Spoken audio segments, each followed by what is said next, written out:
setiap yang bernyawa akan rasa mati seorang sekali. Siapa pun dia. Yang ada dalam badan kita ni roh. Dekat ada roh, jin ada roh, syaitan ada roh, binatang ada roh. Hanya roh binatang sahaja yang akan binasa. Roh empat lagi makhluk kekal selama-lamanya. Walaupun saya dan kita mati, roh kita tak mati. Dia hanya berpisah daripada badan. Kalau syaitan, semua akan masuk ke dalam neraka, diseksa sampai bila-bila.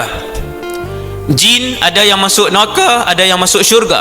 Manusia ada yang masuk neraka, ada yang masuk syurga. Bila mana manusia masuk syurga, maka tidak rosaklah jasadnya selama-lamanya. Tinggallah dia di dalam syurga selama-lamanya. Kayalah dia di dalam syurga selama-lamanya. Mewahlah dia di dalam syurga selama-lamanya. Sihatlah dia di dalam syurga selama-lamanya. Gembiralah dia di dalam syurga selama-lamanya. Berjalan-jalanlah dia di dalam syurga selama-lamanya. Makan dan minumlah dia dalam syurga selama-lamanya. Itulah nikmat yang seringkali dilupakan oleh manusia, oleh anak-anak Adam, dan mereka terus mengejar dunia yang kotor dan hina. Mereka terus mengejar dunia yang keji dan sementara. Akhirnya mereka meninggalkan akhirat yang kekal selama-lamanya.